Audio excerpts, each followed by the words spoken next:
Pues hola a todos, ¿qué tal? ¿Cómo estáis? Bueno, bienvenido a una nueva entrevista. Dejadme que salude a nuestro invitado de hoy. ¿Qué tal, Javier? ¿Cómo estás? Hola, ¿qué tal? Encantado de estar con vosotros. Nada, el placer es nuestro. Javier Díaz Jiménez, que es economista, es profesor del IES. Economista yo creo que desde hace unos cuantos años, ¿no? Javier, así me Sí, decías.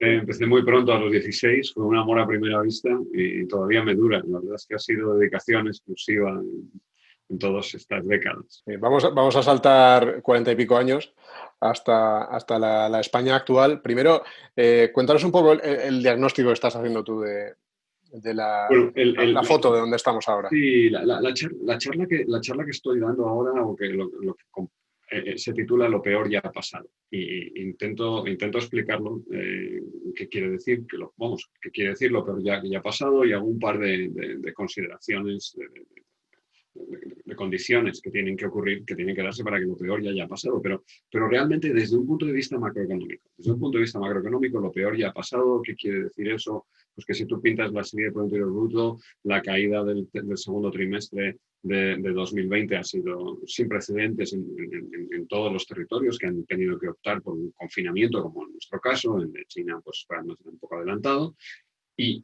Lógicamente, mientras no se repita un confinamiento así de duro, pues lo peor ya ha pasado. Lo cual no quiere decir que lo que venga vaya a ser bueno, en absoluto. Va a ser malo, y va a ser muy malo, y va a haber muchas quiebras, y va a haber mucha destrucción de empleo, pero lo peor ya ha pasado desde un punto de vista macro. En esa situación mala en la que estamos ahora, sí que es verdad que muchas familias soportadas por ERTES y por situaciones un poco de ayudas públicas igual empiezan ahora a sufrir lo peor desde el punto de vista de ingresos que entran en casa, ¿no? No tanto autónomos que han cerrado y ahora pues ya ven la luz o empiezan a ver un poquito más de luz, por lo menos pueden vender, pero sí esas familias, sí muchas familias, ¿no? Que ahora se van a quedar ya sin ingresos.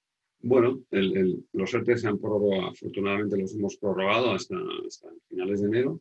Y me Mm. parece que es una oferta, es razonable hacerlo. El, la- el- para mí la pandemia es una catástrofe natural, como puede ser un terremoto, un incendio o un tsunami, ¿no? Y la función de cualquier Estado es socorrer a las víctimas de las catástrofes naturales. Y ya está. Y, y lo que pasa es que esta es carísima. ¿Por qué? Pues porque afecta a todo el mundo al mismo tiempo. Bueno, a todo el mundo al mismo tiempo, ya de la misma manera no, sobre todo a los sectores relacionados con la movilidad y con la proximidad, y resulta que para la economía española esos sectores son muy importantes, ¿no? O sea, es como si hubiera un problema con la relojería o con el chocolate, pues afectaría a Suiza. Pues sí, más que a otros, ¿no? En fin, caricaturizando un poco la economía suiza. Entonces eso nos ha pasado. Las familias o sea, todavía muchos de esos ERTES se van a convertir en ERES, y va a haber mucho más paro, va a haber mucha destrucción de empleo, va a haber quiebras, y vamos a tener que seguir ayudando entre todos a las personas, y he dicho personas, no he dicho empresas, que lo necesiten.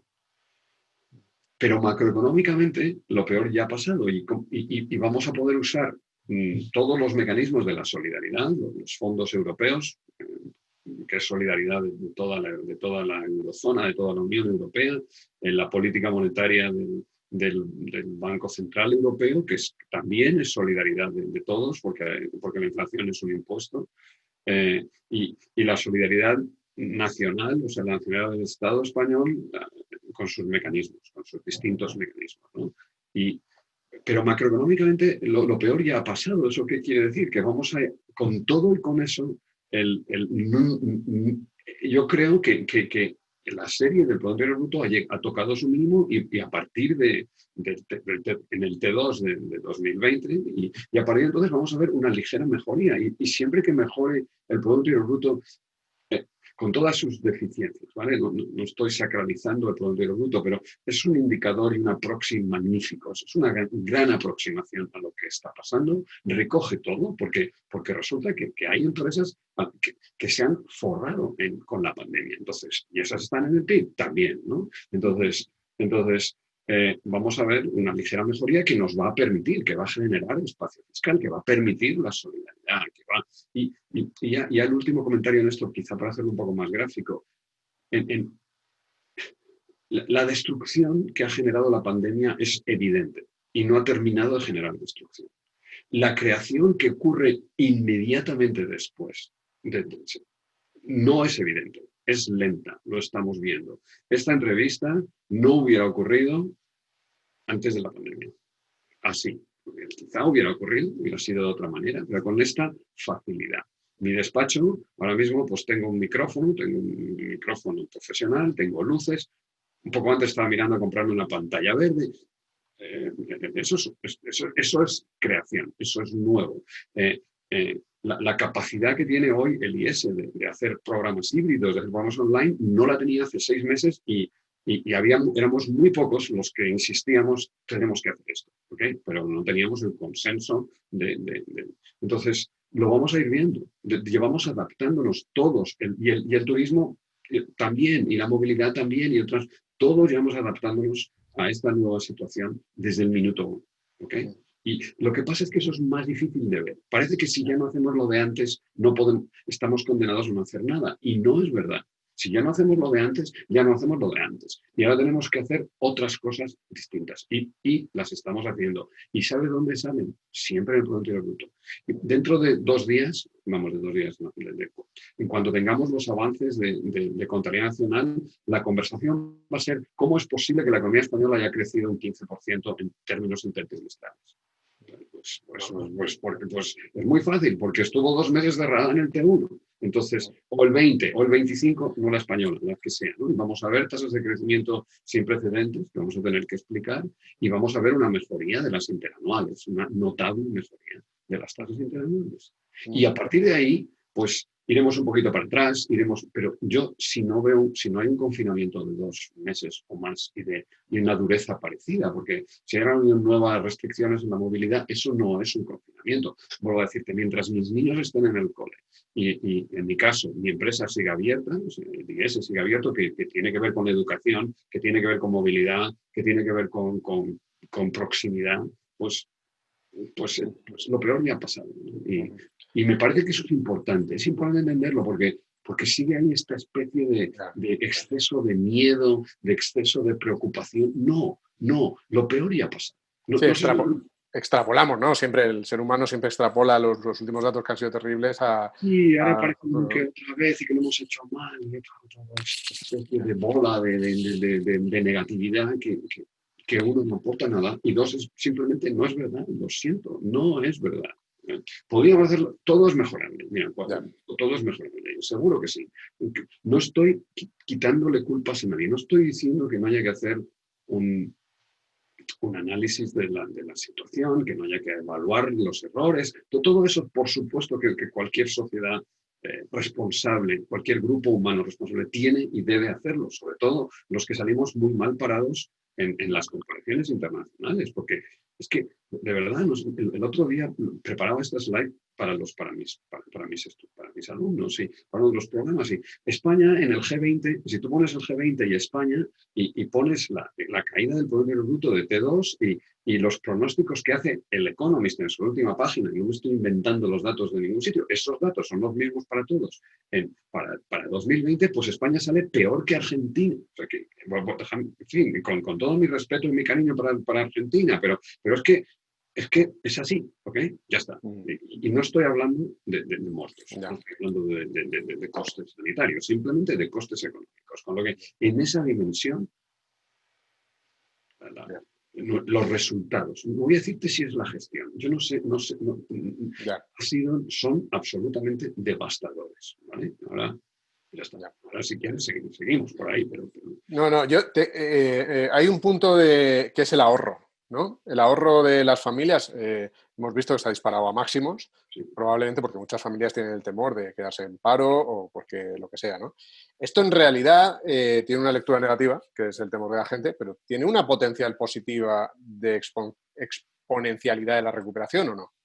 Mira, hay 2 cosas que son esenciales, una un poquito antes que eso. En 2008, comparando con la crisis de 2008, ¿no? En 2008 la economía española tenía un déficit en su balanza por cuenta corriente de 100.000 millones más, o sea, en realidad del 10% del Producto Interior Bruto. Estamos en una situación de una vulnerabilidad absoluta, porque si se terminaba, o sea, ¿eso qué quiere decir? Que la economía española necesitaba financiación exterior, o sea, extranjera, de 100.000 millones para cumplir su plan de negocio, sus planes de negocio. O sea, déjame que llame plan de negocio colectivo la suma de todos los planes de negocio de todas las empresas, de todas las familias y de todas las administraciones públicas españolas. ¿Okay? Hacían falta 100.000 millones. Bueno, pues en 2020 nos van a sobrar 20.000 millones. O sea, la comunidad española va a prestar, o sea, en el sector interior, o sea, otra vez, las familias, las empresas y las administraciones públicas, vamos a prestar al resto del mundo. ¿Okay? Con lo cual, pues chicos, todo lo que tú, ahora todo lo que tú quieras, que todo eso también, o sea, es que las dos cosas son compatibles. Entonces hay una parte del exceso, no el exceso de ahorro, o sea, ¿qué ha ocurrido? Bueno, pues primero, el confinamiento te obliga a no gastar, porque cualquier gasto relacionado con la movilidad pues, nos hemos ahorrado la Semana Santa desde el punto de vista del gasto y no hemos producido la Semana Santa desde el punto de vista de la producción, con lo que esas dos cosas son verdad, pero desde el punto de vista del ahorro, pues es que no hemos podido salir de casa, con lo que, y al menos, y no la hemos recuperado en el verano, porque podríamos haber dicho, bueno, ya, pero lo único que hemos hecho ha sido, no es verdad, o sea, hemos seguido ahorrando. ¿Y eso qué quiere decir? Bueno, pues que el consumo ha caído, ¿no? La renta disponible sí, pero el consumo ha caído más y abierto, y la inversión ha caído mucho. ¿Okay? Entonces, como la inversión ha caído y el consumo ha caído, ha aumentado la capacidad de financiación de las familias. ¿Okay? Y entonces esa capacidad de financiación, ¿a dónde ha ido? Pues al sector público, ha ido a financiar al sector público. ¿Okay? ¿Quién? O sea, familias, empresas, sector público. Las familias, ¿cómo han ahorrado? Consumiendo menos. Las empresas, ¿cómo han ahorrado? Invirtiendo menos. El sector público, ¿qué ha hecho? Compensar gastando más. Y ha absorbido todo el exceso de ahorro, no todo, porque ha quedado un poquito, 20.000 millones han seguido, bueno, es lo que estamos pensando. Obviamente queda un trimestre para cerrar 2020, pero en el escenario base, ¿qué quiere decir? Si no ocurre nada, si no hay grandes sorpresas, que las puede haber, o sea, puede haber sorpresas en las elecciones de Estados Unidos, puede haber sorpresas negativas, quiero decir, puede haber si hay positivas, pues también, puede haber sorpresas con el Brexit y puede haber sorpresas locales con la evolución de la pandemia. O sea, y como vas a ponerme un timestamp a este diálogo, pues es que hoy es 30 de septiembre y yo no tengo ni idea de lo que va a pasar mañana. O sea, que entonces, ese es a partir del 30 de septiembre, si cambia algo, me tienes que volver a preguntar y yo te contestaré otra cosa, ¿no? O sea, que ese es el escenario con la información que tenemos hoy. O sea, la última vez que he mirado la página web ha sido, no sé, esta mañana, hace un par de horas, no sé cuándo. Después, no sé. O sea, que si ha ocurrido algo. Ya. Y la otra parte que te decía, ¿tú crees que puede ayudar en la recuperación ese exceso de ahorro? Bueno, date cuenta que la otra cara de la moneda es la falta de gasto, ¿no? Entonces alguien tiene que gastar. Al final, una cosa es que el ahorro, lo que va a hacer el ahorro de las familias es que va a generar disponibilidad de fondos. El fondeo del sector público pues va a ser más barato que si no hubiera ahorro en las familias, ¿comprendes? O sea, que ahora mismo el sector público no va a tener que acudir a ahorradores internacionales, va a tener fondos que van a terminar apareciendo del ahorro doméstico, ¿no? Pero ¿cómo aparecen esos fondos? ¿Cómo se traspasan al sector público? Bueno, los canaliza. Más impuestos, o sea. No, los fondos, no, eso es otra pregunta. Los fondos los canaliza el sistema bancario. ¿Tú ahorras cómo? Pues yo tengo mi familia, tenemos el saldo de nuestras cuentas corrientes. Ahora, pues a lo mejor es un 10% mayor que el mismo mes del 19. ¿Okay? Y entonces, ¿qué pasa? Pues nada, está ahí. ¿Tú qué has hecho? Yo nada en particular. O sea ¿pero qué ha hecho mi banco? Pues mi banco a lo mejor ha comprado desde la pública. ¿Okay? ¿no? O sea, en algún momento alguien o se lo ha prestado a un inversor que ha comprado deuda pública, con lo que en algún momento la macro lo que te dice es, yo no sé exactamente qué camino ha recorrido el exceso de saldo de mi cuenta corriente y cómo ha llegado al sector público, porque Javier, ¿tú has comprado deuda pública? No, yo no, personalmente no lo he hecho, no por nada, sino porque no me merece, no sé. Pero alguien sí, o sea, pero mi ahorro está ahí, o sea, mi ahorro independientemente de dónde y cómo se haya materializado, ha sido intermediado y como el sector público ha colocado su deuda y como el déficit de la balanza por cuenta corriente es positivo, pues yo sé que el total operación resulta que a España le sobran 20.000 euros de financiación. Y ahora hablamos de impuestos si quieres. Venga, sí, que vamos a tener muchas subidas de impuestos. Mira, solo hay 3 maneras de financiar los gastos asociados a la pandemia, que son gastos sanitarios y gastos de ayuda a los afectados, ¿no? O sea, a los damnificados, ¿no?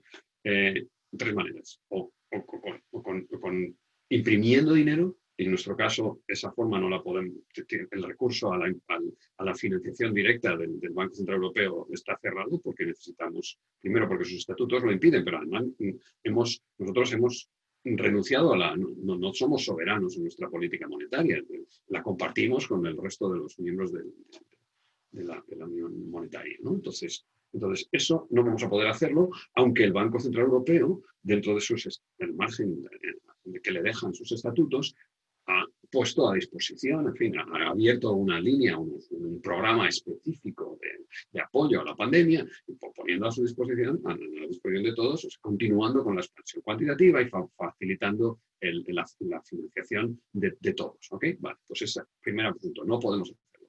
Segundo, el sector público puede endeudarse. ¿Ok? Vale. Y parte de la posibilidad de endeudamiento pues viene de la facilidad que le va a dar el Banco Central Europeo para absorber ese exceso de deuda. Y la tercera, tiene que subir los impuestos. Los nuestros del presente o los nuestros del futuro o los de nuestros hijos o los de las generaciones venideras. Eso al final va a terminar pasando.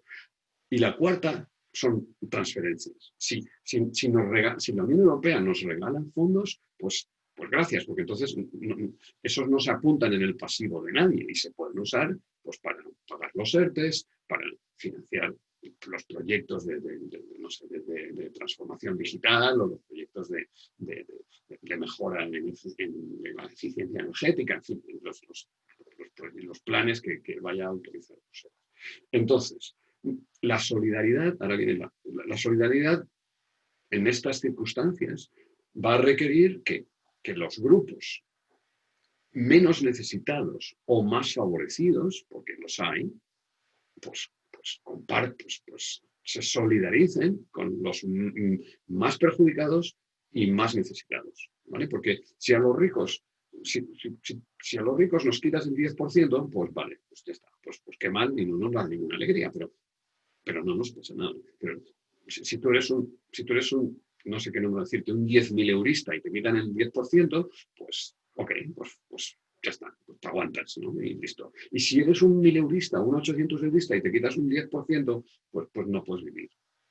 Y pasas, y eres un 800 eurista o un 1.000 eurista europeo. Y en Europa nadie tiene que tener, vamos, la sociedad europea y los valores europeos nos hacen que sea muy duro aceptar que en Europa nadie pase hambre, nadie pase frío, en fin, la pobreza extrema es algo que estamos dispuestos a evitar. O sea, no nos gusta, ¿okay? Estamos dispuestos a pagar para combatirla, ¿ok? Ya está.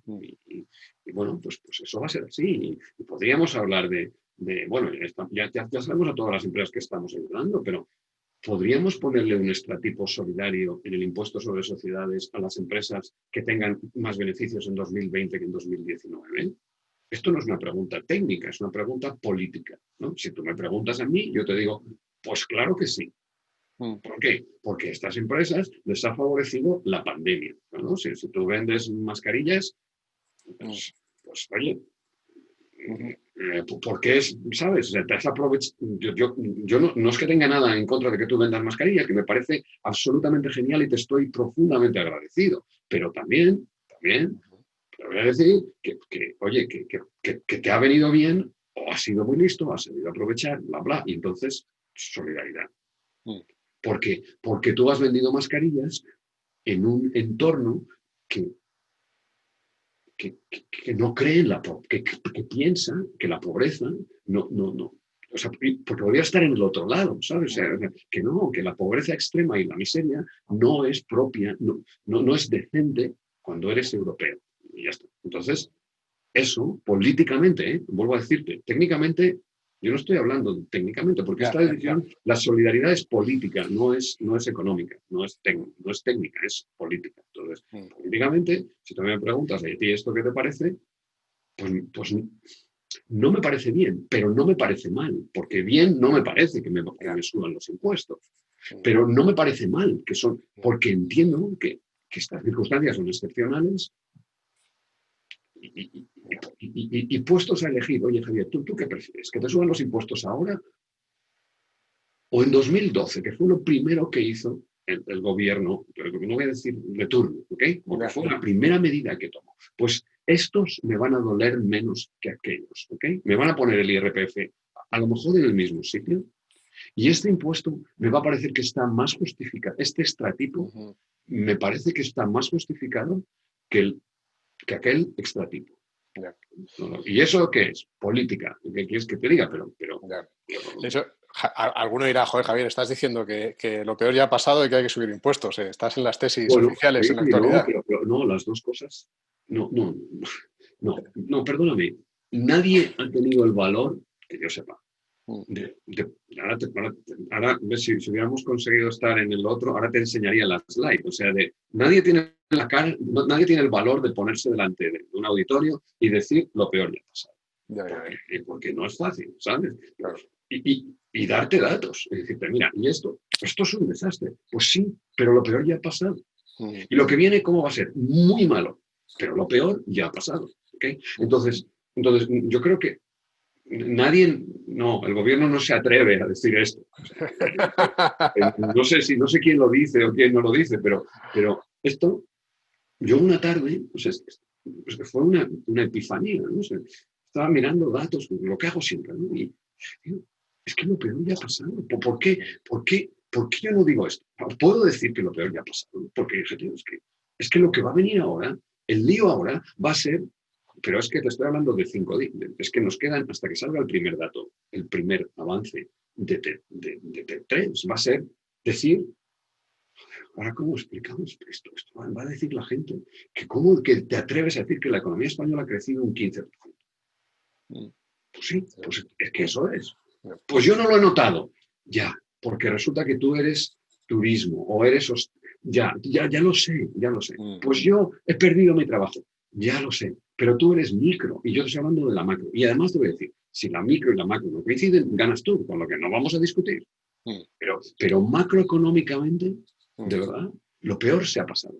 Y si miramos a los sitios que nos adelantan, Estados Unidos ya está dando sorpresas positivas en la velocidad. Y mira que es un sitio clarísimamente afectado por la pandemia. Está dando sorpresas positivas en sus datos macro. Está desbordando las expectativas por el lado bueno. Y mira China. China va a crecer este año. O sea que ok, vale, no me lo creo. Ahora tú dime lo que tú quieras. Pues yo sí, ¿sabes? Oye, lo peor ha pasado ya también en las pensiones. O sea, quiero decir, no ha pasado porque vienen los años malos, pero quiero decir, desde el punto de vista de riesgo del sistema. Demográficamente, lo peor los problemas de las pensiones se resuelven todos en 2060, cuando nos muramos los del boom de los 60. ¿Okay? Con lo que solo hay que esperar 40 años, que en España ya sabes que 40 años no son nada. O sea, somos resilientes con esto de los 40 años. De los 40 años. No me quiero poner ya más nervioso de la cosa, ¿no? Los problemas de las pensiones son el reflejo y la consecuencia de muchas cosas, ¿no? Del exceso de natalidad de los años 60. O sea, ¿qué le ha pasado al sistema de reparto español? Lo peor que le puede pasar a un sistema de reparto desde un punto de vista demográfico. Tendríamos, para contestar a eso, tenemos que hablar de demografía, tenemos que hablar de economía y tenemos que hablar de los detalles del sistema de pensiones español y de dos cosas fundamentales, del mercado de trabajo español y del sistema educativo español. ¿Ok? Y si no, no vamos a entender, ¿okay? Que entonces no sé dónde paro, ¿no? Pero Tú tienes enseguida algo, me parece, con lo cual un resumencito así. Bueno, entonces, Entonces, al sistema de reparto, demográficamente, vamos al momento de la demografía, ¿vale? Y luego voy a decirte otra idea rápida y tú si quieres, tiras más de la lengua y seguimos cuando tú quieras. Demográficamente, a España le ha pasado lo peor que le puede pasar a un sistema de reparto, que es tener un boom de natalidad seguido de un colapso de la natalidad. ¿Ya está? Entonces, cuando te pasa eso, cualquier sistema de reparto se estresa. No tiene más. Muy bien, perfecto. Ya, ahora, ¿qué hacemos? ¿O qué hemos hecho? ¿Qué no? Detalles. Primera cosa. Segunda cosa. La economía española ha sufrido una recesión muy dura, más dura la de 2008, mucho más dura que la de... y ha tenido una recuperación, y se ha recuperado, y todavía no habíamos recuperado la participación de los salarios en el Producto Interior Bruto. Por lo tanto, la participación, en fin, quitando los máximos, eso dice que los ingresos de la seguridad social se han recuperado. ¿Ok? Y ha venido la crisis de la pandemia. Y la tercera idea que creo que es esencial y que ahora mismo, si tú me dices, Javier, te voy a dar 20 segundos para hablar de pensiones, te voy a decir, mira, las pensiones no pueden resolver los problemas del mercado de trabajo y el mercado de trabajo no puede resolver los problemas de la educación. Entonces, por muy heroico que sea el esfuerzo que hagan las pensiones, en algún momento alguien va, y lo has visto estos días con la polémica de si tiene que haber una jubilación obligatoria o no sé qué. No, las pensiones no pueden resolver los problemas del mercado de trabajo. Si tu mercado de trabajo no genera relaciones laborales de calidad, ¿qué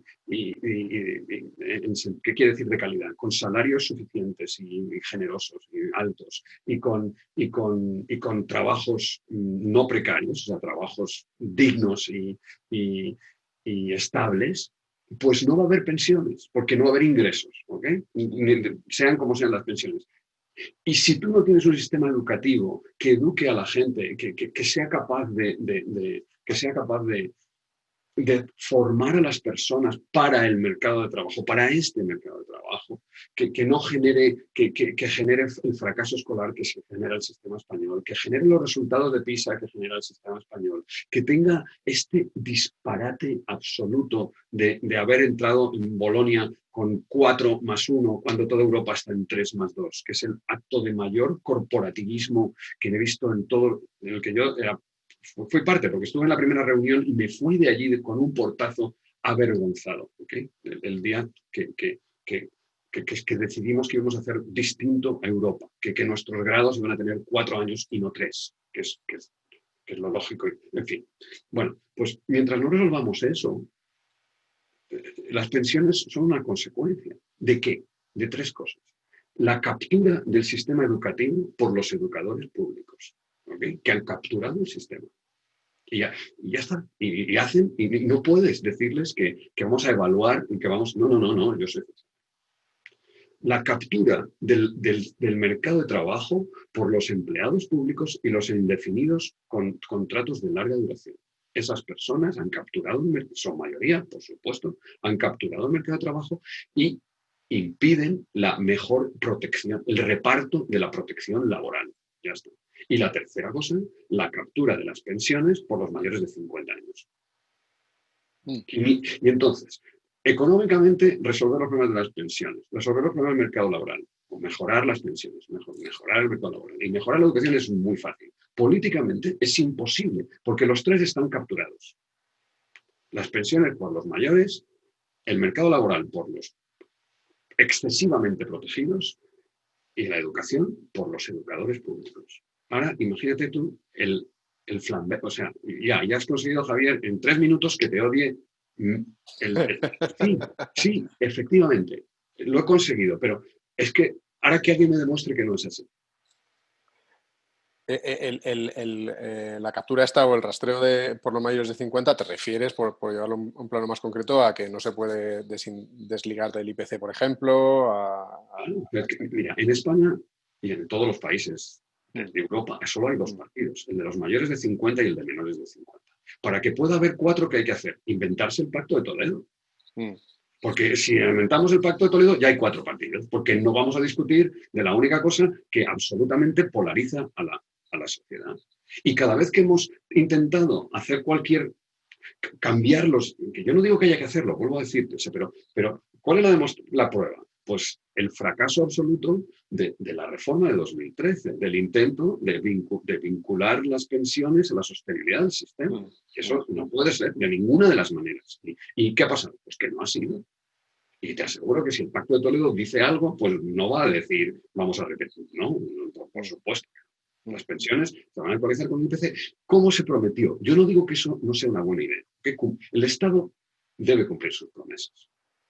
Y a un pensionista le has prometido lo que le has prometido. Pues ahora se lo tienes que dar. Pero puede cambiar la promesa en cualquier momento. Mañana no sé qué. El próximo Consejo de Ministros puede decidir que a los nuevos trabajadores españoles les cambiamos la promesa. Y lo podemos hacer mañana. Y les podemos decir, mira, ok, vais a tener una pensión, por supuesto, todos los españoles vamos a tener una pensión, los de ahora y los de para siempre jamás, ¿ok? Yo he dicho que quede claro. Pero va a ser distinta que la de los mayores, ¿ok? Va a haber dos sistemas que conviven, el antiguo a extinguir y el nuevo, ¿no? El nuevo sistema de pensiones y lo que había hasta ahora. Y eso lo puedes hacer cualquier martes. Y si no lo haces, amplificas el problema, porque ahora mismo el sistema de pensión español hace una promesa a los pensionistas que no es sostenible con las cotizaciones a las empresas. No quiero decir que el estado de bienestar no lo pueda pagar con cargo a presupuestos generales. Digo que no se puede pagar con las cotizaciones. Y entonces, pues ese es mi diagnóstico. Entonces, ¿qué tienes que hacer? Pues muy fácil. O subes las cotizaciones o cambias la promesa. Porque no tienes más. Obviamente hay algún parámetro que podrías tocar, que es retrasar la edad de jubilación. Y en el momento en que empiezas a pensar en eso, ¿dónde caes? En el mercado de trabajo. ¿Verdad? Dices, amigo. Claro que caes en el mercado de trabajo y ahora tenemos que discutir si retrasar la edad de jubilación genera paro juvenil, que no es el caso, pero es razonable plantearse. Sí. Si tenemos unas relaciones laborales tan mal diseñadas como las nuestras, si tenemos un mercado de trabajo con la protección laboral tan mal repartida como la nuestra, pues entonces va a ser muy complicado retrasar la jubilación, ¿verdad? Sí. Si tenemos unos salarios tan bajos y tenemos un empleo tan precario, va a ser muy difícil que los españoles tengan unas pensiones dignas porque hayan acumulado derechos pensionables suficientes, ¿verdad? ¿Sí? Y entonces, ¿qué va a pasar? Pues que va a haber muchos complementos a mínimos y las pensiones van a ser muy caras para los presupuestos del Estado, ¿verdad? Sí. ¿Y entonces a dónde hay que ir? A la educación. O sea, solo hay una cosa de la que puedes hablar, de las tres cosas, de educación, pensiones, educación, mercado de trabajo, pensiones. Solo se puede hablar con propiedad aisladamente de la educación, porque es el primero. Pero como hables de mercado de trabajo, vas a caerte en educación. Y como hables de pensiones, vas a caerte en las otras dos. Y entonces, ¿qué necesita la economía española? Pues no sé por dónde hay que empezar. O sea, necesita una actitud reformista y una modernización general de estos tres componentes que son esenciales. ¿COVID o no COVID? Y esto tiene que ver con el COVID. Absolutamente nada. El COVID apuntilla. El COVID no mata. No, esto puedo decir. El COVID, por supuesto que mata. Pero el COVID, muchas de las quiebras, el COVID las ha apuntillado. No, el problema estaba antes. O sea, el problema no venía de ahí. O sea, que esto es la última perturbación que ya te da el último empujón. Y es distinto quebrar con COVID que quebrar por COVID, ¿ok? Que son dos cosas distintas. Que tú no es la causa de esto, a lo mejor no es el COVID. Lo que está claro es que cuando hay una destrucción, pues tienes la oportunidad de crear con parámetros nuevos. Ojalá aprovechemos, dentro de todo lo malo, para en el modelo nuevo de construcción. De verdad que no es ojalá. No hay una sola familia en España. No hay una sola empresa en España que no haya cambiado. Más, otras menos, unas con más éxito, otras menos, unas protestando más, otras protestando menos, unas sufriendo más, otras sufriendo menos, unas llorando más, otras llorando menos. Todo, mira, el COVID lo que ha hecho es cambiar los precios relativos. Ha encarecido disparatadamente la movilidad y la proximidad, o la proximidad y la movilidad, y ha abaratado la distancia y el confinamiento, quiero decir, y la no movilidad, ¿no? O sea, el estar, no sé cómo se llama eso. Me llamo confinamiento, que no me gusta, pero porque es, ¿qué quiere decir confinamiento? Oye, que no me muevo, que me quedo donde estoy. Y lo ha abaratado. Eh, y, y ese cambio de precios relativos ha sido tan brusco y tan intenso, o sea, ha sido tan rápido que ha sido brutal de la noche a la mañana y tan grande que todos nos hemos adaptado. Es economía elemental. Los incentivos de todos son distintos. Pues muy bien, Javier. Muy agradecido que hayas respondido. Un placer. ¿Por qué creía yo que íbamos a hablar de Bitcoin? No hemos hablado de Bitcoin. De Bitcoin no hemos hablado, pero si quieres decir algo. No sé. Claro, porque no sé. Yo leí, claro, porque ahora estaba pensando, voy a hablar de Bitcoin y no me he mirado nada, ¿no? Pero no. Otro día hablamos de Bitcoin. No sé, otro día hablamos con más calma, que si no se nos vamos a ir a las 6 horas y tampoco, tampoco es la idea. Muchas gracias por tu tiempo, Javier. Amenazamos con volver un día para hablar de Bitcoin. Así que yo te doy la versión actualizada de lo peor, de verdad, lo peor. Ha sido un placer. Gracias a todos. Si os ha gustado esta entrevista, esta conversación, ya sabéis que hay que decirlo siempre. El me gusta y suscribiros al canal y las notificaciones también en LinkedIn, donde queráis. Así que muchas gracias a todos. Gracias.